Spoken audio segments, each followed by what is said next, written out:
جو اہل حدیث ہے، جو آپ کا سلفی ہے، وہ اس میں یہ مزار وزار پیر مرید کسی میں بلیو نہیں کرتا. وہ کہتا ہے صرف آپ اور اللہ، آپ کے بیچ میں کوئی انٹرفیرنس نہیں، کچھ نہیں. وہ جیسا لکھا گیا ہے کتاب کے اندر، کوئی انٹرپریٹ نہیں کرے گا کتاب کو.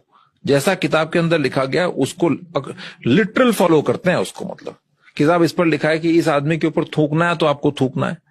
پروفیٹ، وہ ان کے جو سلافی ایک ورڈ یوز کرتے ہیں، تو سلاف السلاف، جو پروفیٹ محمد کے ساتھ کے جو لوگ تھے نا، صحابہ لوگ جو تھے، وہ لوگ جس طرح کا زندگی بسر کرتے تھے، جو کام وہ کرتے تھے، وہ لوگ سلفی، وہابی اور اہل حدیث. سنیوں میں ایک سموہ ایسا بھی ہے جو کسی ایک خاص امام کے انوسرن کی بات نہیں مانتا. ان کا کہنا ہے کہ شریعت کو سمجھنے اور اس کا صحیح ڈھنگ سے پالن کرنے کے لیے سیدھے قرآن اور حدیث یعنی پیغمبر محمد کے کہے ہوئے شبد کا ادھین کرنا چاہیے. اسی سمدائے کو سلفی اور اہل حدیث اور وہابی آدی کے نام سے جانا جاتا ہے. یہ سمپردائے 4 اماموں کے گیان، ان کے شودھ ادھین اور ان کے ساہتیہ کی قدر کرتا ہے. لیکن اس کا کہنا ہے کہ ان اماموں میں سے کسی ایک کا انوسرن انیواریہ نہیں ہے. ان کی جو باتیں قرآن اور حدیث کے انوسار ہیں اس پر عمل تو صحیح ہے، لیکن کسی بھی وواداسپد چیز میں انتم فیصلہ قرآن اور حدیث کا ماننا چاہیے. بلکہ بعض میں آپ سے کہوں کہ اہل حدیث کے عالم ہمارے پاس آئے، تقریر کر کے گئے، اس میں شیعہ نے بھی تقریر کی، باقی مسالک نے بھی کی، لیکن مدح اہل بیت میں جو گہری باتیں اور جو بڑی باتیں اہل حدیث کے عالم نے کی وہ کسی اور نے نہیں کی. اور میں خود حیران. مولانا صاحب، اہل حدیث کی تعداد ہمارے شہر میں بڑھ رہی ہے، اس کی کیا وجہ ہے؟ اس کی پہلی وجہ یہ ہے کہ ہم بے دلیل بات کرتے ہیں، وہ دلیل کے ساتھ بات کرتے ہیں. پہلی وجہ. ہمارے ہاں مدارس میں ہم کو فقہ پڑھائی جاتی ہے اور حدیث سے دلیل نہیں دی جاتی ہے. یہ بنیادی وجہ ہے. سر، اہل حدیث جس طرح نبی اسلام کو مانتے ہیں نا، اس طرح اور کوئی نہیں مانتا. کیونکہ آپ لوگوں نے تو لوگوں کے بنائے ہوئے امام بنائے ہوئے ہیں. اہل حدیث نے اس کو امام مانا ہوا ہے جس کو اللہ نے امام بنایا. ما ضل صاحبکم وما غوی.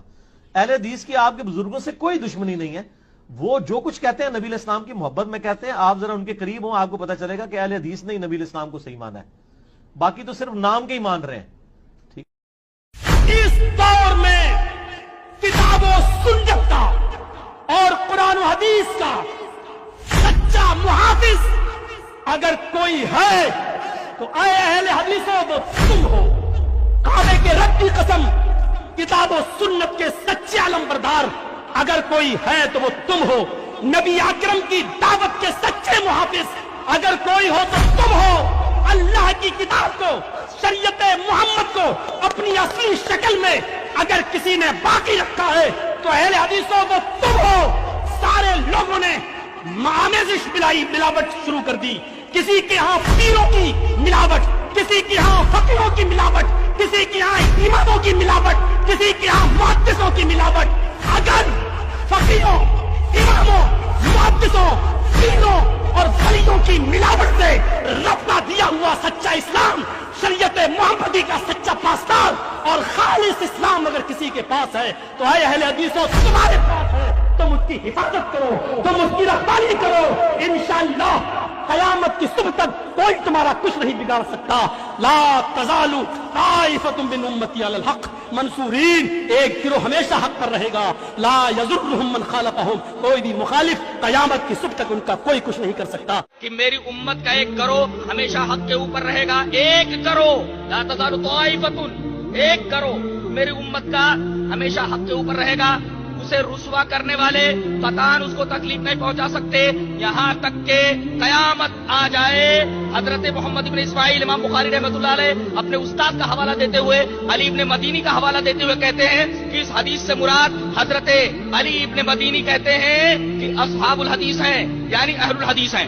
امام بخاری رحمۃ اللہ علیہ نے یہ بتایا کہ وہ گروہ جو قیامت تک میری امت کے اندر رہے گا، میرے زمانے سے لے کر کے تا قیام قیامت، جبکہ سورج مشرق سے نہ نکل کر کے مغرب کی طرف سے نکلے اس وقت تک ایک گروہ رہے گا، ہمیشہ حق کے اوپر قائم رہے گا اور اسے رسوا کرنے والے کوئی تکلیف نہیں پہنچا سکتے، کوئی ضرر نہیں پہنچا سکتے. علی ابن مدینی کا حوالہ دیتے ہوئے امام بخاری رحمۃ اللہ علیہ نے فرمایا کہ ہم اصحاب الحدیث، وہ اصحاب الحدیث ہیں. اصحاب الحدیث اور اہل الحدیث دونوں کا مطلب